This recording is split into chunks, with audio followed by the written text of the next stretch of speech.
Dios te bendiga, mi amigo y hermano. Por la gracia de Dios nos encontramos en otro espacio, Más cerca estoy. Hoy estaremos estudiando un tema sumamente importante a la luz de la Biblia y también en la connotación que ha tenido en nuestra cultura, en la sociedad occidental de manera especial, dentro de la cristiandad y en lo que tiene que ver con la tradición también. Así que hoy estaremos estudiando el tema que hemos titulado La Virgen María. Este tema lo vamos a abordar en breve a la luz de la palabra y a la luz de todo lo que podemos conocer o aprender de este importantísimo tema de acuerdo a la revelación. Oremos en estos momentos. Padre Santo que estás en los cielos, en esta hora queremos darte gracias por la luz de un nuevo día, porque tu misericordia nos acompaña hasta esta hora. Gracias también por los pedidos, los clamores que se han respondido de acuerdo a tu misericordia y por tu gracia. También queremos poner en tus manos cada persona que ha pedido por alguna situación particular, ya sea en la corte, situaciones de salud, situaciones familiares, situaciones emocionales, situaciones laborales, situaciones económicas, diversas situaciones que crean una situación de apremio en ciertas personas. Queremos, Señor, colocarlos en tus manos, que seas tú quien respondas de acuerdo a tu voluntad. Te pedimos el perdón por nuestros pecados, que la sangre de Cristo una vez más nos limpie de todo mal y nos dé poder para hacer tu voluntad. Abre nuestro entendimiento al estudiar tu palabra en este importantísimo tema. Guíanos con tu Santo Espíritu y asiste también en forma especial cada amigo y cada hermano que se conecta para crecer en la gracia y fortalecer la fe. En el nombre de Jesús. Amén. Amén. Gracias nueva vez, amigos y hermanos, por estar allí listos para continuar con el estudio de la palabra de Dios. Hoy, repito el título general del tema, la Virgen María. ¿Cómo introduce la Biblia lo que es la misión, lo que es también el papel histórico que desempeña, importantísimo papel que desempeña María en lo que tiene que ver con la primera venida de Cristo a este mundo? ¿Cómo lo relata la Biblia? El primer texto que queremos ver está en Isaías, libro de Isaías, capítulo 7, en el versículo 14. Isaías capítulo 7, versículo 14. Sumamente importante esta profecía que se da en el siglo 8 antes de Cristo. El siglo 8 antes de Cristo relata esta importantísima profecía en Isaías capítulo 7, específicamente el versículo 14. Así nos dice la palabra. Isaías capítulo 7, específicamente, repito, en el verso 14, nos relata lo siguiente con relación a lo que sería la persona y la condición en que estaría la madre de Jesús. Isaías capítulo 7, versículo 14, dice la palabra: Por tanto, el Señor mismo os dará una señal. He aquí que la Virgen concebirá y dará a luz un hijo, y llamará su nombre Emmanuel. Traducido es Dios con nosotros. Así que estaba aquí anticipando que una virgen habría de dar a luz un hijo. Esto serviría de señal de que el Mesías en ese momento estaba naciendo, de que Dios estaba visitando en una forma extraordinaria a su pueblo.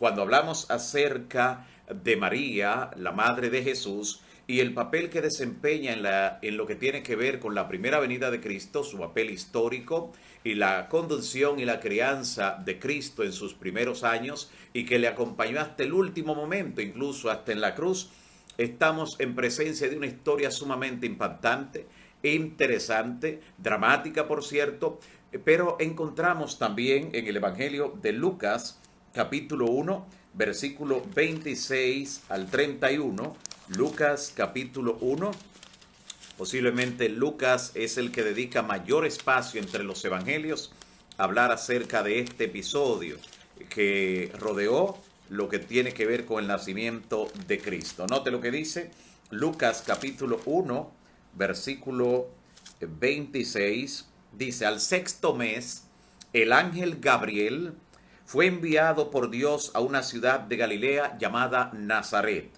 a una virgen desposada, con un varón que se llamaba José.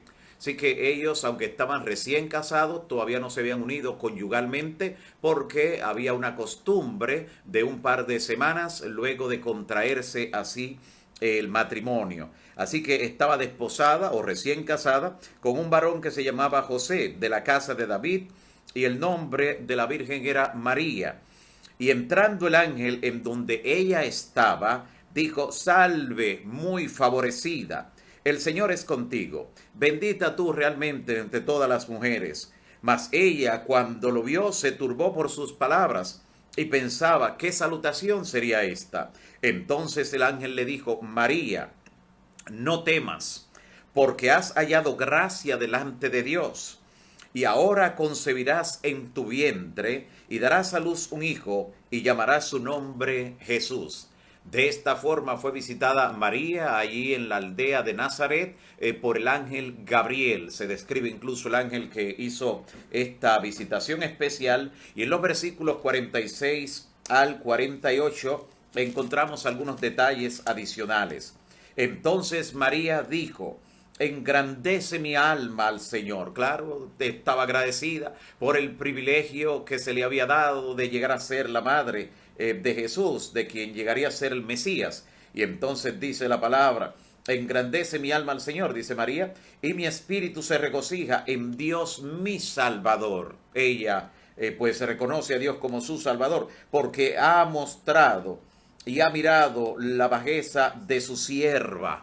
Note cómo se cataloga, se considera. Pues he aquí que desde ahora me dirán bienaventurada, bienaventurada. Todas las generaciones, dice la palabra, porque me ha hecho grandes cosas el Señor. Santo es su nombre. También en el mismo capítulo, del versículo 30 en adelante, el mismo capítulo 1 de Lucas 1, versículo 30, encontramos lo siguiente. Entonces el ángel le dijo: no temas, María, como vimos, porque has hallado gracia delante del Señor. Y ahora concebirás en tu vientre y darás a luz un hijo. Llamarás su nombre Jesús. Este será grande y será llamado Hijo del Altísimo. Y el Señor Dios le dará el trono de David su padre, y reinará sobre la casa de Jacob para siempre, y su reino no tendrá fin. Entonces María dijo al ángel: ¿cómo será esto? Porque no conozco varón, no he tenido ayuntamiento conyugal. Y entonces respondiendo el ángel le dijo: el Espíritu Santo vendrá sobre ti, y el poder del Altísimo te cubrirá con su sombra, por lo cual también el santo ser que nacerá será llamado Hijo de Dios. Y allí comienza a describirle también lo que el ángel había hecho con visitar también a Elizabeth, su prima, para lo que sería el primer nacimiento de Juan el Bautista, por lo menos unos 6 meses antes de Jesús. De esta manera la Biblia introduce lo que es el nacimiento de Cristo, el papel especial que juega María allí como una sierva que está dispuesta a ser usada por el Señor para concebir, para dar también la crianza al Hijo de Dios como hombre aquí en este mundo, en su introducción, en su primera venida. Interesante. ¿A dónde se ha llevado todo lo que tiene que ver con la bienaventuranza que tuvo María? Ella misma dijo: de aquí en adelante me llamarán bienaventurado. O sea, qué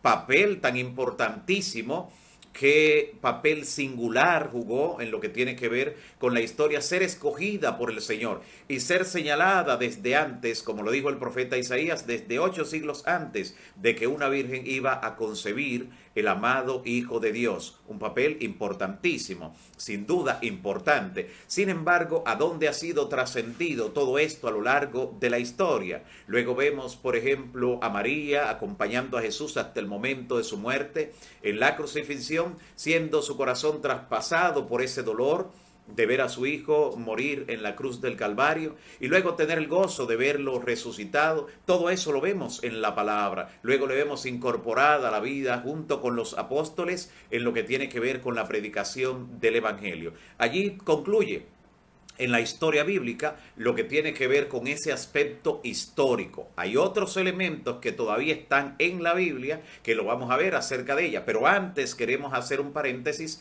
porque la figura de María ha sido connotada, especialmente desde el siglo IV de nuestra era, comenzó a dársele algún tipo de renombre dentro de lo que tiene que ver con la liturgia, con el culto, a lo que se le ha llamado la mariolatría, algunos le llaman la mariología, o el culto mariano, el culto a María. En ese sentido, no solo en el aspecto de la cristiandad, de una gran parte del mundo cristiano, incluso hasta en el islamismo, sí, en el mundo musulmán, donde el único nombre de una mujer, o sea, la única mujer nombrada en el Corán es María, como Mariam, madre de Isaí, porque de esa manera se conoce.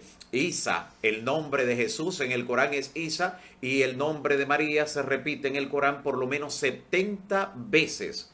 Incluso se le menciona más veces que en el Nuevo Testamento en la Biblia. ¿Sabe por qué? Porque en el momento que aparece el Corán, históricamente, ya se le estaba dando forma al culto de María. Ya dentro de la cristiandad, un buen grupo pues estaba siendo objeto de esa práctica. Sin embargo, ya para esa época, algunos estaban reaccionando, específicamente en el siglo IV, uno de los grandes teólogos de la Iglesia romana llamado Epifanio, recordando que los que son considerados como los más grandes teólogos del mundo de la Iglesia romana son Agustín, Epifanio e Isidoro. Agustín en el norte de África, Epifanio en Chipre y también Isidoro en España. ¿Sabe lo que dice justamente este historiador, este teólogo de la Iglesia romana llamado Epifanio?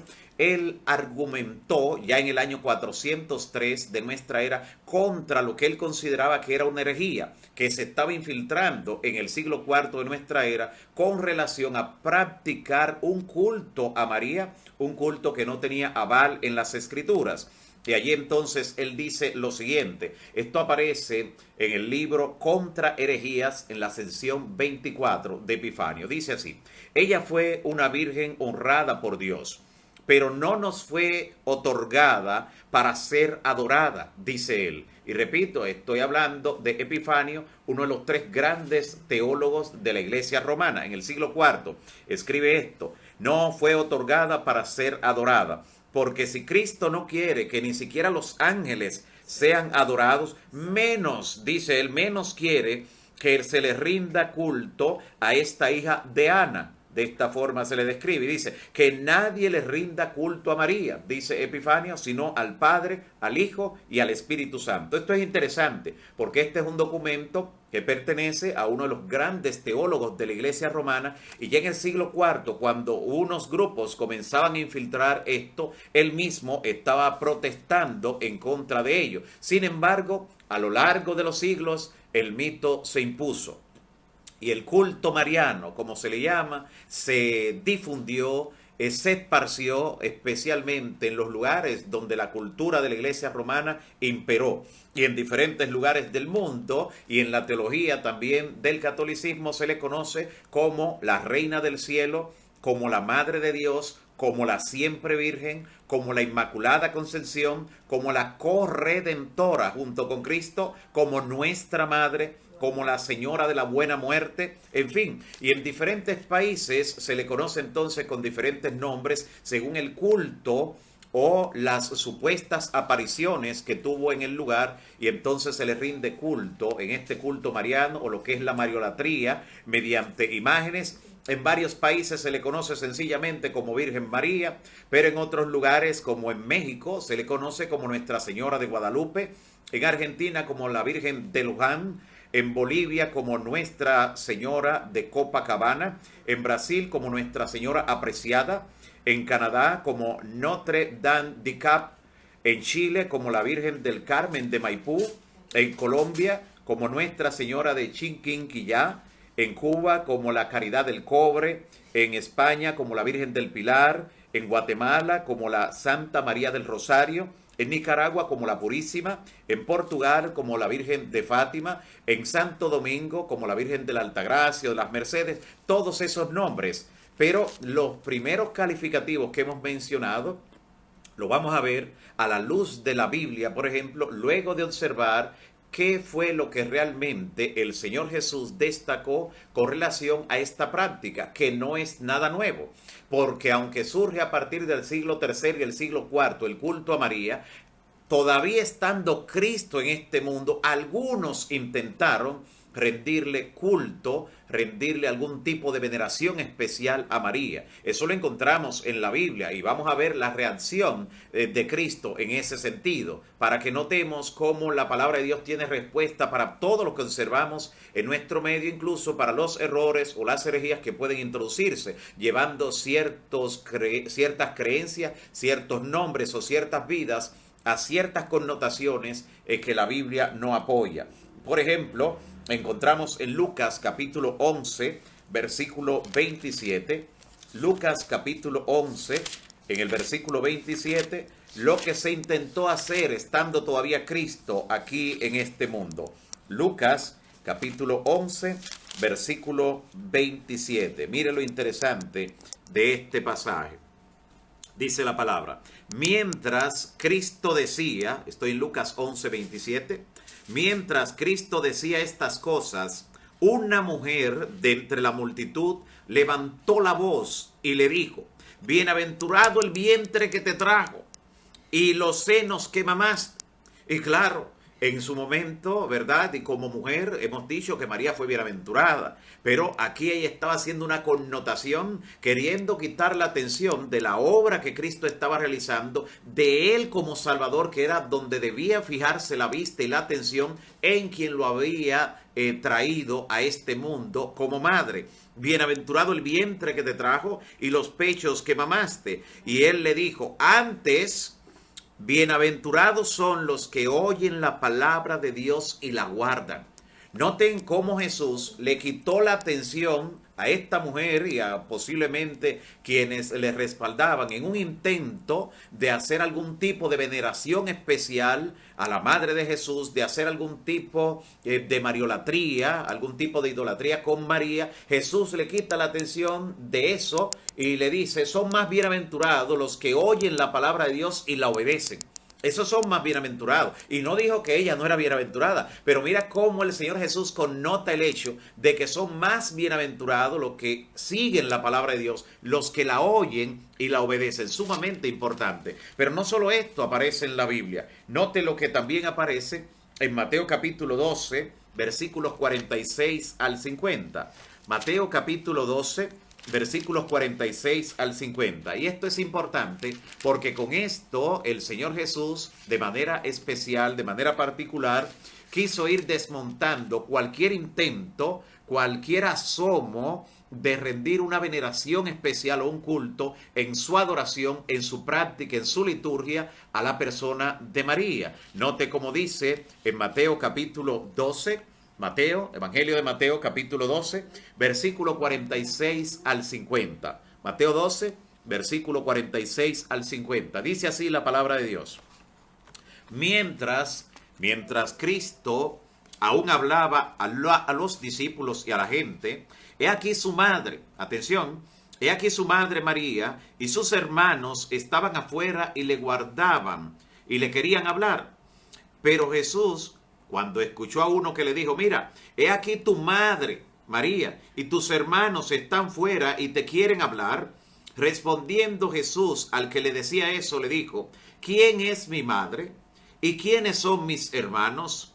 Y extendiendo la mano hacia sus discípulos, dijo: he aquí mi madre y mis hermanos. Atención, porque todo aquel que hace la voluntad de mi Padre, que está en los cielos, ese es mi hermano y hermana y madre. Así termina diciendo. Noten el hecho de que el Señor Jesús no está aquí denigrando de ninguna manera la figura de su madre. Ya sabemos que incluso antes de morir se ocupó como hijo de honrar a su madre y pedirle al discípulo amado, a Juan, que fue el único que le acompañó hasta ese momento, le dijo que cuidara de su madre al decirle: hijo, he ahí tu madre, y madre, he ahí tu hijo. Y desde ese día Él la cuidó, Él la guardó, porque efectivamente el único hijo que tuvo María fue Jesús. Así lo vemos en la evidencia bíblica. La Biblia no respalda el hecho de que María tuviera otros hijos. Por eso incluso a este grupo que vino a visitarle, Noten cómo dice María y tus hermanos. En otra ocasión dice los hijos y las hijas del carpintero, refiriéndose a José.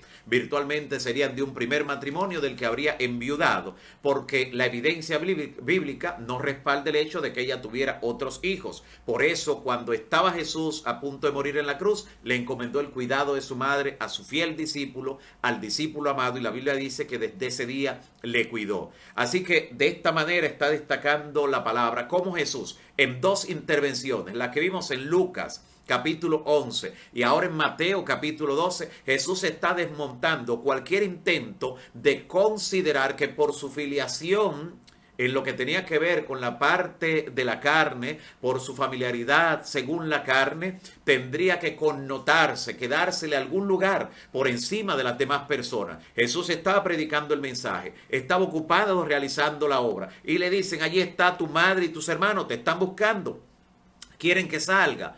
Posiblemente la reacción que esperaba la persona que le dio el mensaje era que Jesús detuviera la obra y dijera, sí, porque es mi madre, hay que darle otro lugar por encima de los demás creyentes. Pero nota lo interesante, dice, ¿quiénes son mi madre y mis hermanos?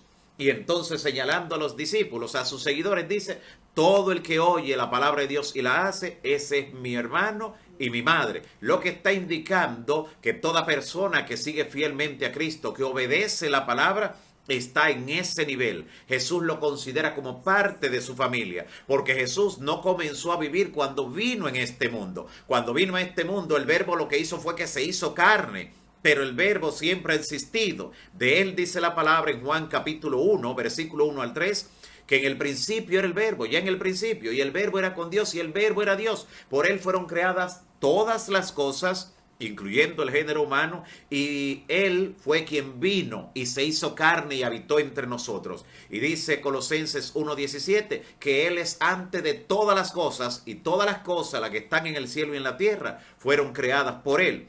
Así que Jesús existía antes de venir en este mundo. Al venir aquí, al nacer como hombre, es que nace en el seno de esa familia que tuvo ese privilegio especial por lo que hemos visto en la palabra de Dios. Ahora, unos detalles sumamente interesantes. Ya he dicho, por ejemplo, que de María se enseña en la actualidad varias cosas. Se enseña, por ejemplo, según tradiciones y según algunas herejías que se han filtrado en algunos grupos religiosos, se enseña, por ejemplo, la perpetua virginidad de María. La perpetua virginidad. Se enseña también como madre de Dios, no de Jesús, sino de Dios. Se enseña también como la reina del cielo y la madre de todos. ¿Qué dice la Biblia de eso? Porque la Biblia habla en forma bien clara. Vamos a ver lo que nos dice la Biblia, por ejemplo, con relación a la creencia de la perpetua virginidad. O sea, la perpetua virginidad dice que María no solo concibió siendo virgen, no solo pues tuvo al Señor Jesús en su nacimiento siendo virgen, sino que permaneció virgen para siempre. Eso es lo que se enseña como la perpetua virginidad. Pero ¿qué nos enseña? Por ejemplo, bueno, de hecho, recuerdo cuando a mi abuela la escuché una vez hablando de eso y yo le preguntaba, todavía no conocía tanto de la Biblia, pero ya habían cosas que me intrigaban y le preguntaba, pero abuela, ¿y cómo decir que ella fue siempre virgen? Porque llegó el momento que Jesús nació, debió concluir su virginidad. Y me dice, no. Y yo, ¿y cómo nació él? Me dice, bueno, ella lo dio a luz, fue por la boca, me decía ella. O sea, las personas dentro de sus creencias llegan el momento que se ciegan, quedan cegados ante la idea de poder continuar con la idea que habían tenido sobre ella, valga la redundancia, de la perpetua virginidad. ¿Qué dice la Biblia? Escuche lo que dice la Biblia en el libro, especialmente de Mateo, capítulo 1, versículo 25. Mateo, capítulo 1, versículo 25, dice lo siguiente, con relación a María. Dice, aunque no tuvo, está hablando de cuando el ángel le visitó, le dijo que concebiría del Espíritu Santo y la concepción de Cristo en su vientre tuvo lugar, dice, aunque no tuvo relaciones conyugales José con ella, hasta que dio a luz a su hijo y le puso por nombre Jesús. Ahí está hablando hasta cuándo fue que duró la virginidad. Dice que José, eso está en Mateo capítulo 1, versículo 25. Dice que José pues no la conoció, dicen algunas versiones tradicionales, refiriéndose a que no se unió con ella de manera conyugal, no tuvo intimidad con ella hasta que dio a luz a su hijo. Ahí está una expresión de tiempo que indica hasta cuándo fue.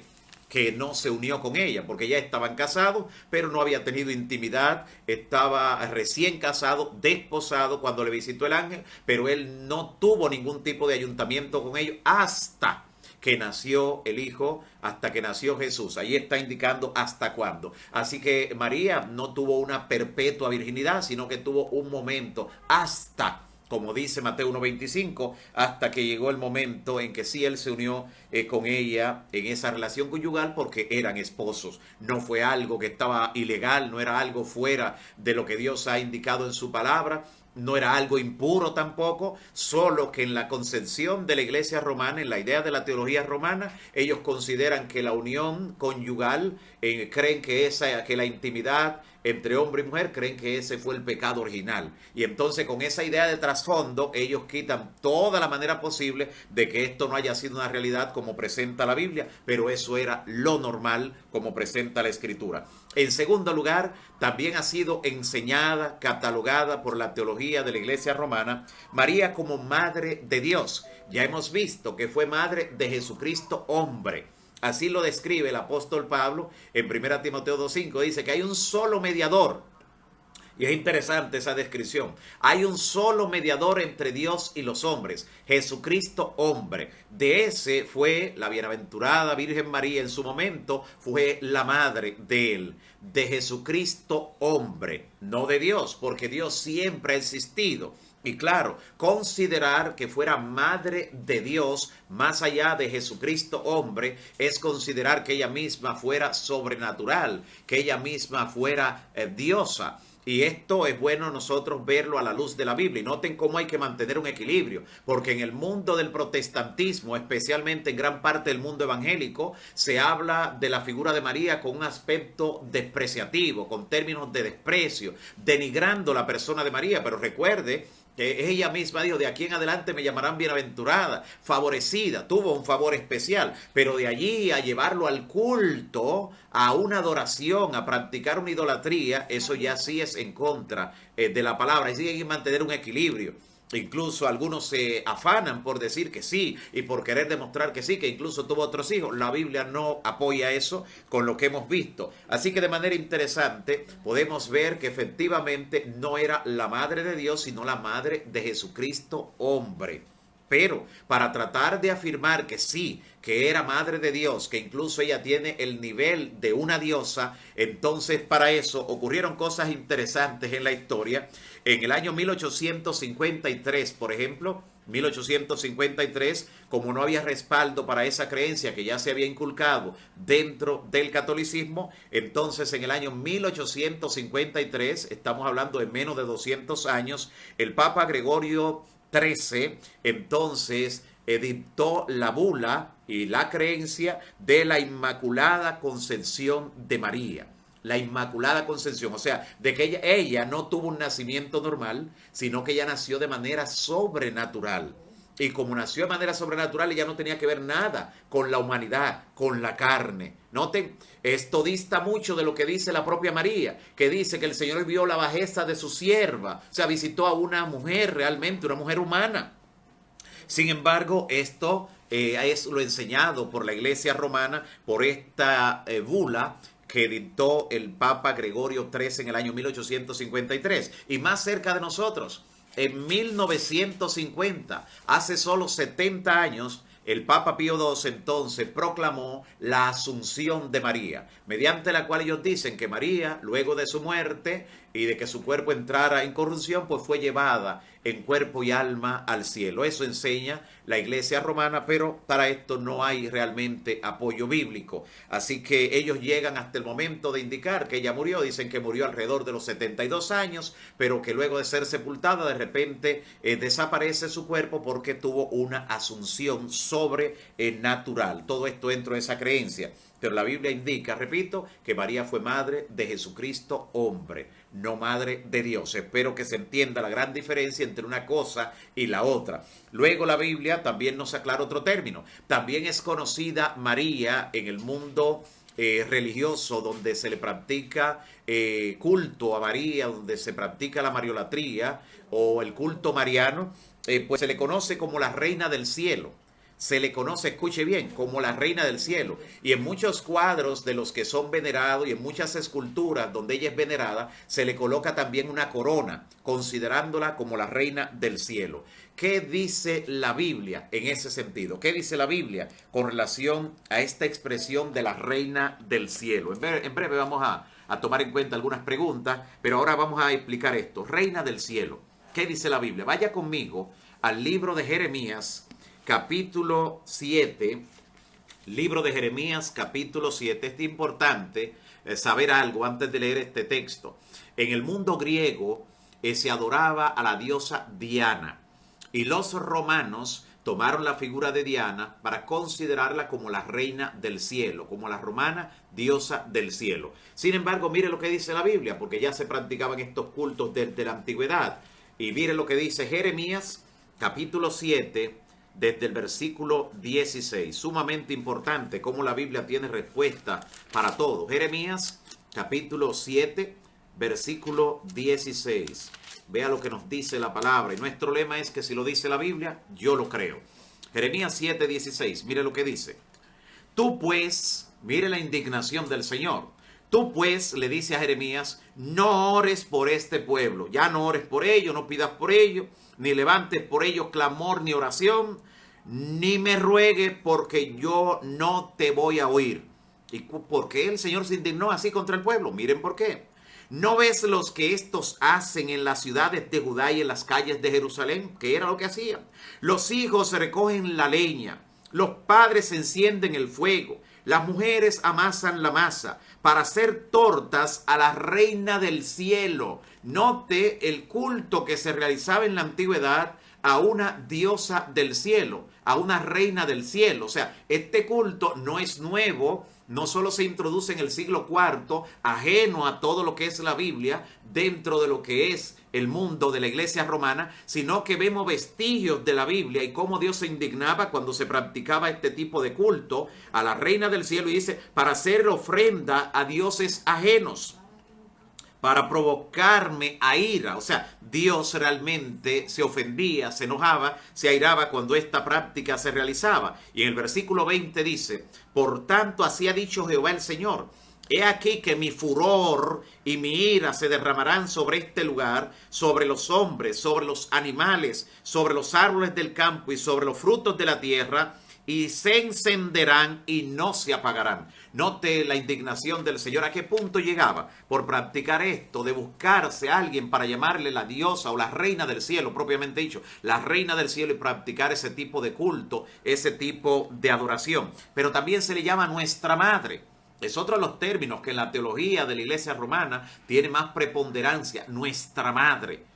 Pero ¿quién dice la Biblia que como creyentes es nuestra madre? Usted dice, bueno, nadie. No, la Biblia dice, la Biblia le llama a alguien nuestra madre. Pero vamos a ver a quién es que lo dice la Biblia. Eso está en Gálatas, capítulo 4, versículo 26. Vea lo que dice la palabra. Gálatas, libro escrito o carta escrita por el apóstol Pablo. Gálatas, capítulo 4, versículo 26. Gálatas 4, en el verso 26. Mire lo que nos dice en la palabra de Dios en este texto interesante. Gálatas, repito, 4, 26. Dice así, mas la Jerusalén de arriba, la Jerusalén celestial, la Jerusalén de arriba, la cual es madre de todos nosotros, es libre. Note, aquí en la Biblia sí dice que es nuestra madre. La Jerusalén de arriba, la nueva Jerusalén, por eso se le llama la esposa del Cordero en el libro del Apocalipsis, y se le llama entonces la madre de los creyentes, porque hacia allá vamos. Y la nueva Jerusalén, aún considerada en ese aspecto simbólico como nuestra madre, no es objeto de adoración. Solo se adora aquel que vive y reina por los siglos de los siglos. Importantísimo cómo la Biblia nos arroja luz sobre cada uno de estos aspectos que tienen que ver con María, con el papel que jugó María. María en su momento fue la Virgen María, pero vemos que incluso no hay una perpetua virginidad, porque dice la palabra en Mateo 1:25 hasta qué momento llega su virginidad, pero sigue siendo dentro de lo que es la historia de los apóstoles que siguieron luego la obra después de Jesús ascender en gloria, alguien que predicó la verdad, que se mantuvo fiel a los principios, alguien que no podemos nosotros denigrar su figura, su persona, como algunos hacen, ni irnos al extremo de cometer tampoco idolatría. La última vez que se menciona el nombre de María en la Biblia es en Hechos capítulo 1. Vamos a leer este texto interesante. Esto ocurre luego de la muerte, resurrección y ascensión de Cristo. Hechos en el capítulo 1. Veamos lo que nos dice específicamente en el versículo 14. Hechos 1, versículo 14. Así dice que continuó la vida de devoción de María, sirviendo en la obra del Señor. Dice Hechos 1:14. Todos estos, refiriéndose a los apóstoles, los creyentes, todos estos perseveraban unánimes en oración y ruego con las mujeres y con María, la madre de Jesús, y con sus hermanos. Noten cómo era normal, dice Hechos 1:14, que continuaran lo que era su devoción a Dios, la oración que le hacían al Señor, no algo que llame la atención para decirnos que de alguna manera ellos le rendían un culto especial a ella, porque la Biblia de ninguna manera va a contradecirse, porque el mismo Señor Jesús en la tentación que enfrentó en el desierto le dijo al enemigo, le recordó lo que escrito está: al Señor tu Dios adorarás y a Él solo servirás. Nota lo importante: al Señor tu Dios adorarás y a Él solo servirás. El único que es objeto y debe ser objeto de nuestra adoración es aquel que vive y reina para siempre, es aquel que se ha dado por nosotros, que murió para que tuviésemos perdón, salvación y vida eterna. Y dice el apóstol Pablo allí en Timoteo, 1 Timoteo 2:5, dice que es el único mediador entre Dios y los hombres. O sea, no tenemos una mediadora, como han idealizado algunos, contrario a lo que dice la Biblia. Hay un solo mediador entre Dios y los hombres. Por eso dice la palabra claramente: si alguno hubiere pecado, abogado tenemos para con el Padre, a Jesucristo el justo. Y claro, estas son las declaraciones de la Biblia. Déjenme decirle, hay declaraciones dentro de lo que es el culto mariano, el culto que se le dedica en esos cuerpos religiosos, especialmente en la iglesia romana, donde incluso le dice a las personas que no deben ni siquiera pedirle a Dios, porque realmente quien oye es María. A ese punto, a ese nivel de herejía llegan. Por ejemplo, en el libro Las Glorias de María, escrito por un sacerdote jesuita llamado Alfonso de Ligorio, dice lo siguiente en la página 605. Dice así: muchas cosas se piden a Dios y no se alcanzan, y se piden a María y se alcanzan. Note de qué manera en este libro, repito, escrito por el sacerdote jesuita Alfonso de Ligorio, en la página 605, Las Glorias de María, está diciendo que para qué pedirle a Dios, porque muchas se le pide a Dios y no responde, no contesta. Se le pide y viene la respuesta. De esta manera Satanás busca la manera de distraer la atención del único que debe ser objeto de nuestra adoración, aquel que vive y reina por los siglos de los siglos. Recuerde que no hay otro nombre dado a los hombres bajo el cielo en el que podamos ser salvos. Noten cómo las personas esclavizadas a la ignorancia son capaces a veces no solo de rendir culto a una imagen, a una estatua, a una figura, sencillamente a una pintura de María en alguna catedral, en alguna basílica, sino de ofrecerle grandes promesas, de llevarle incluso ganado, de entrar de rodillas hacia ciertos santuarios, basílicas y lugares. Algunos de ellos luego se le ve las rodillas totalmente quebradas, expulsando sangre. Ellos creen que con semejante suplicio, sacrificio, van a obtener el favor de Dios.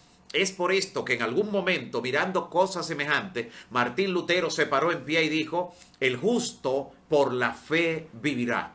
Solo la fe en nuestro Señor Jesucristo puede darnos perdón, salvación y vida eterna. Solamente en la Biblia, para aquellas personas que se han dado a ser devotos, seguidores de la persona de María, déjenme decirles, hay un solo mandato expreso en la Biblia, un solo consejo que da María en toda la Biblia, un solo consejo. Y mire lo que dice la Biblia, y bien hacen los que se consideran seguidores de alguna manera de hacer esto. Juan capítulo 2, Evangelio de Juan, en el capítulo 2, versículo 5. Mire lo que dice aquí. Recordamos este episodio porque fue un episodio donde el Señor Jesús estuvo con sus discípulos en las bodas de Caná, donde realizó el primer milagro. Y es ahí, en ese contexto, donde encontramos el único consejo expreso, directo, que da en María. Miren lo que dice aquí la palabra. Juan, Evangelio de Juan, capítulo 2, versículo 5. Dice así, refiriéndose a la madre de Jesús, dice, su madre dijo a los que servían, oiga lo que ella le dijo a los que servían allí, lo que María le dijo, haced todo lo que él os dijere. ¿Cuál fue el mandamiento, el consejo que dio María a los que estaban sirviendo allí? Que hicieran todo lo que Jesús ha mandado. Todo lo que Jesús ha mandado. ¿Qué ha mandado Jesús en la palabra? Ha ordenado muchas cosas. Todas las podemos encontrar en la Escritura. Pero quiero mencionarle por lo menos tres. Quiero mencionarles tres. Por ejemplo, en la Biblia Jesús dice, en Mateo capítulo 23, versículo 9, dice que en asuntos religiosos a nadie llamemos nuestro Padre.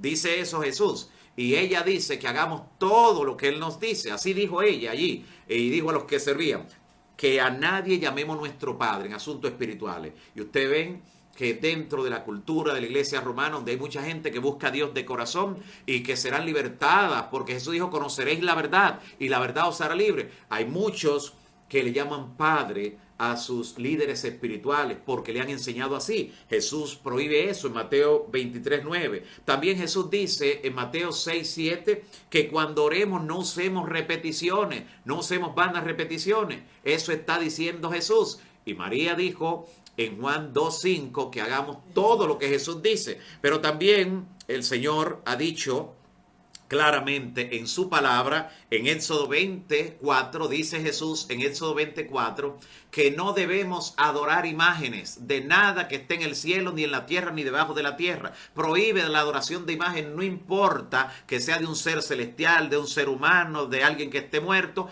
Todo eso está prohibiendo el Señor Jesús allí. Y eso solo por poner un ejemplo de las cosas que Jesús enseña, que Jesús dice.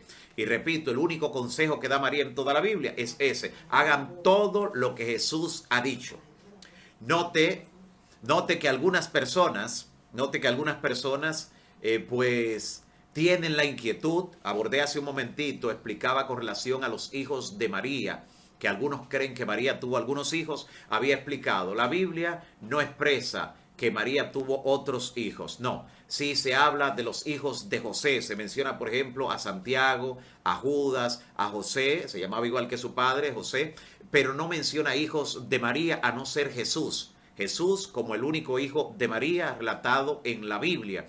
Nunca se le llaman hijos de María.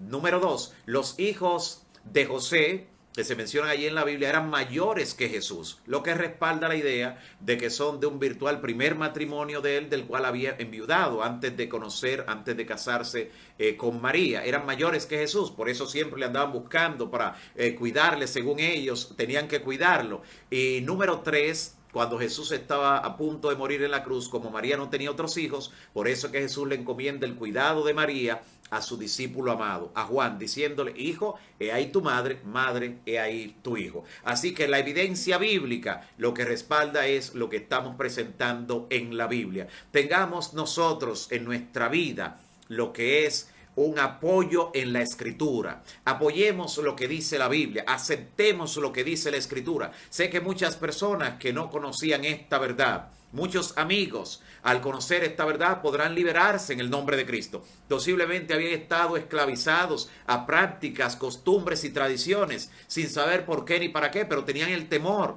de faltarle a Dios y no lo hacían. Por eso Jesús dice en Juan 8:32, conoceréis la verdad y la verdad os hará libres. ¿Cuánta liberación puede ocurrir en la vida de tantas personas? ¿Cuánta liberación? ¿Cuántas imágenes posiblemente? ¿Cuántos altares algunos tienen en sus casas a lo que les rinden culto? Le encienden velas, candiles, velones y demás.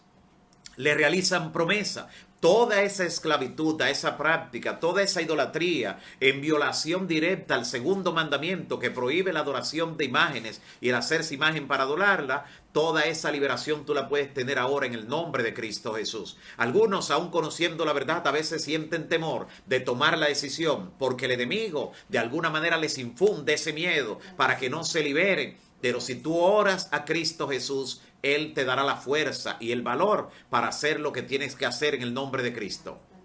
La Biblia dice que las tradiciones no pueden estar por encima de lo que son los mandamientos de Dios. Las tradiciones están en un segundo plano. Primero es obedecer los santos mandamientos de Dios expresados en su santa ley. Que Dios pueda llenarte de su gracia. Que Dios pueda llenarte del valor que se necesita para aceptar lo que dice la Biblia, para creer la Escritura y para conservarte puro en tu adoración. Como Jesús dijo, al Señor tu Dios adorarás y a Él solo servirás. Que Dios te bendiga hoy y siempre. Antes de nuestra oración final, queremos recordarle que mañana estaremos aquí juntos estudiando un tema importante de la palabra de Dios al mediodía. Mañana al mediodía nueva vez estaremos estudiando. Hoy queremos orar por las siguientes personas en nuestra oración del final del programa.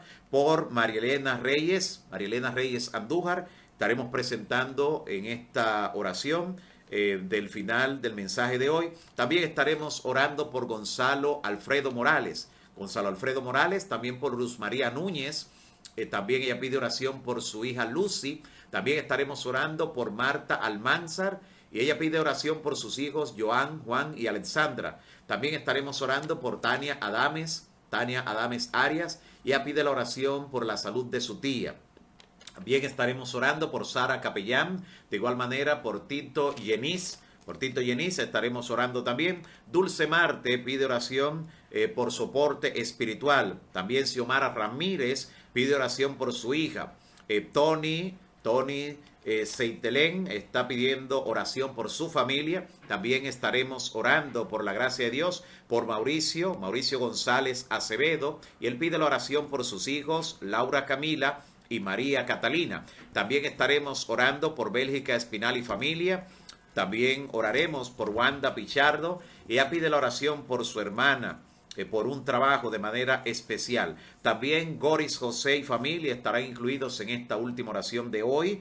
Maggie Soto y sus proyectos, sus planes, que el Señor pueda llevarlo a feliz término. También por Noris Reina estaremos orando, y ella pide la oración por su niña Cassandra. También estaremos orando por Maritza Valle en Canadá. Está pidiendo la oración de manera especial. También Santa Vicente Terrero también pide la oración. Henry Camacho, y está pidiendo la oración por María Angélica y también por su salud desde Uruguay. También está pidiendo la oración Mariana Ortiz pide la oración por sus hijos, de manera especial por Jairo, Yamel y por Rafelina Mercedes.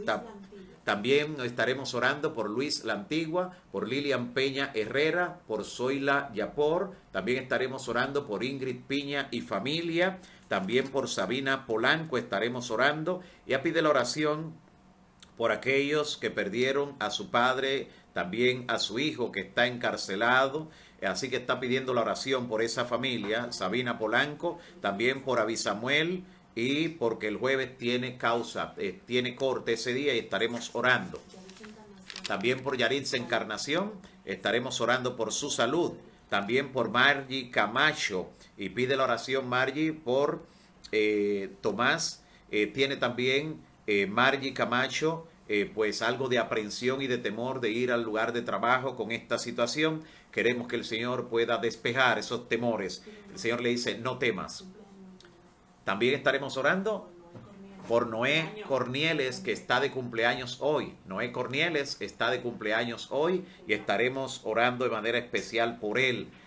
También estaremos orando por Cristina Díaz. Cristina Díaz, su hijo Miguel, también es incluido en la oración Miguel Ángel, que pasó su examen por la gracia de Dios. También estaremos orando por Zoila Delson. Zoila Delson también está siendo incluida en nuestra oración. también Alexandra Morales, vamos a incluir ahora en esta oración final del programa de hoy. Así que vamos a orar por todos ellos y ellas y vamos a pedir también por ustedes, amigos y hermanos que están conectados allí y que han abierto su corazón a la palabra de Dios. También incluiremos ya en la parte final a Yarelis García. Oremos al Señor. Padre Santo que estás en los cielos, te damos gracias por tu palabra, por las verdades que nos has mostrado. Tanta luz que hay solamente en tu palabra. Gracias porque tu palabra nos libra de irnos a ciertos extremos, pero también nos libra de cometer herejía, de entrar en ciertas prácticas idolátricas que van en contra de tu palabra. Gracias por recordarnos que al Señor nuestro Dios debemos adorar y a Él solo debemos servir. Te presento este listado, Señor, este listado de amigos y hermanos que incluyen en sus peticiones también a otras personas, a hijos, padres, hermanos, tíos, a algunas personas que están en situaciones especiales en el aspecto de salud, en lo familiar, en lo laboral, en lo emocional, en el aspecto judicial, aquellos que tendrán corte también esta semana, aquellos que te dan gracias por las oraciones contestadas, por permitirle un año más de vida también. Los coloco a todos, Señor, por la fe en tus manos de amor. Rodéales con tus brazos eternos, reprende al enemigo de su lado y dale hoy la victoria. Gracias, Señor, por cuidar de la salud de todos ellos y porque tu toque sanador recuperará a aquellos que están en situaciones críticas y delicadas. Que mañana nos reunamos nueva vez para estudiar tu palabra a la misma hora. En el nombre de Jesús. Amén. Amén. Que Dios te siga bendiciendo, mi amigo y hermano.